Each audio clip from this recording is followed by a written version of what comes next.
Hello बच्चों, हमारी botany की फाइल में हम जो नेक्स्ट प्रैक्टिकल करेंगे वो हमारा होगा जो ऑयल एल्डिंग प्लांट्स हैं उन पे। ओके, अब इसमें हम शुरू कैसे करें। ऑयल एल्डिंग प्लांट में सबसे पहले हम ग्राउंड नट जो आपका मूंगफली होता है उससे शुरू करेंगे। ठीक है, आपको वाइट पेज लेना है और वाइट पेज में अगर आपके पास ग्राउंड नट के कुछ सीड्स हैं तो वो चिपका दीजिए, अगर सीड्स नहीं है तो उनका डायग्राम बनाना है आपको। ओके, तो ये हो गया आपका वाइट पेज में जो करना है वो। अब देखिए जो लाइनदार पेज है उसमें सबसे पहले आपको लिखना है जो ग्राउंड नट मूंगफली है उसका कॉमन नेम क्या होता है। कॉमन नेम इसे पीनट भी बोलते हैं और ग्राउंड नट भी यानी मूंगफली बोलते हैं। ओके, अब इसको क्या करना है, आपको इसका बोटेनिकल नेम लिखना है और बोटेनिकल नेम इसका होता है अरेकिस हाइपोजिया। ठीक है, ध्यान से जो बोटेनिकल नेम है उसमें आपको अंडरलाइन करना है। ठीक है, जीनस और स्पीसीज को।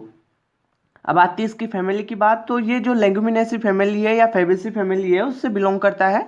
आपको फैमिली लिखना है और कौन सा प्लांट का पार्ट यूज होता है उसके बारे में लिखना है। ठीक है, तो इसमें जो प्लांट पार्ट यूज होता है इसका लेग्यूम यूज होता है और इसके सीड्स यूज होते हैं। ठीक है, आप जानते हो कि जो ये ग्राउंड नट वगैरह ऐसी चीज़ें होती है, ठीक है, ये नाइट्रोजन फिक्सेशन में भी कार्य करती है, तो इनके बारे में भी हम पढ़ने वाले हैं। ओके, तो देखो जो आपका ये प्लांट होता है पीनट का, ये एनुअल प्लांट होता है। ठीक है, एनुअल हर्बेसियस प्लांट होता है और ये 30 से 50 सेंटीमीटर लंबा होता है, ये ध्यान रखना है। नेक्स्ट पॉइंट आपको लिखना है the leaves are opposite and pinnate with 4 leaflet. इसकी जो लिप्स होगी वो अपोजिट में होगी और पिन्नेट टाइप की होगी। ठीक है, यानी 4 लिप्स होती है इसमें।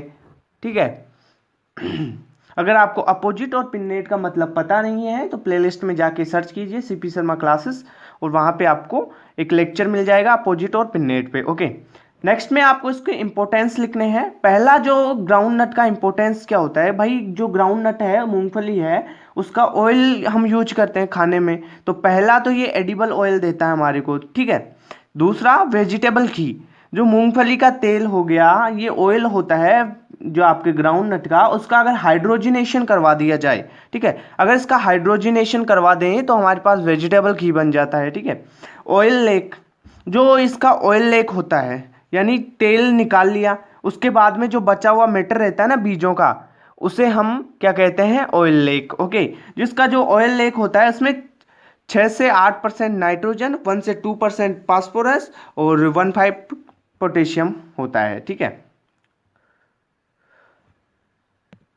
यानी इसमें एनपीके पाया जाता है। ओके, ये नॉर्मल बात आपको ध्यान रखनी है। जो आप देखो जो इसका ऑयल लेक होगा ये पशुओं के लिए एक आदर्श फूड माना जाता है। जो दूध देने वाले पशु हैं उनको ये फूड खिलाया जाता है। ओके, अब देखते हैं पीनट बटर। जो पीनट का बटर मतलब ये देखो मूंगफली के जो बीज होते हैं, ठीक है, उनसे बहुत सारा उनमें नरिशमेंट होता है। ठीक है, बहुत सारा नरिशमेंट होता है, मूंगफली के बीजों से निष्कर्षित करके तैयार किया जाता है जो पीनट बटर होता है उसे, और ये काफ़ी नरिशमेंट युक्त होता है। ठीक है, कम कैलोरी होगी इसमें, जो पीनट बटर होगा उसमें कैलोरी कम होगी और कम कैलोरी होने के कारण ये जो हार्ट पेशेंट होते हैं उनके लिए अच्छा होता है। ठीक है, और एनर्जी देने वाला सारे न्यूट्रिशंस हो गए और इसमें क्या है, कैलोरी कम है तो हार्ट पेशेंट के लिए ये अच्छा होता है। ठीक है, मेडिसिन में भी ये यूज आता है। ठीक है, लेक्सेटिव और इमोसलिन के इमोलिसेंट के रूप में यूज होगा ये। ठीक है, इंडस्ट्रीज में भी यूज होता है, जैसे जो क्रीम वगैरह साबुन इन बनाने में इसके ऑयल को यूज किया जाता है। ठीक है, क्रॉप फर्टिलाइजर के रूप में भी यूज करता है। देखो आप जो मूंगफली वगैरह ये प्लांट होते हैं कुछ ऐसे जो लेग्यूम प्लांट होते हैं उनमें नाइट्रोजन फिक्सेशन करने वाले जीवाणु पाए जाते हैं। ठीक है, और ये जो राइजोबियम है ये जीवाणु होते हैं जो नाइट्रोजन फिक्सेशन करते हैं। इसको आप ड्राई फ्रूट के रूप में यूज कर सकते हो। ठीक है, आर्टिफिशियल फाइबर बना सकते हो इसका, एनिमल फूड हो गया, ये बहुत सी चीज़ें होते हैं। अगर इसका जो आप देखो मूंगफली का जो छिलका होता है उसको जो ये केटल्स होते हैं ना वो खाते हैं, तो उनके लिए भी ये फूड का काम करता है। ठीक है, तो ये हुआ आपका ग्राउंड नट पे पूरा प्रैक्टिकल। ठीक है, नेक्स्ट प्रैक्टिकल हम करेंगे आपका सरसों पे। ओके।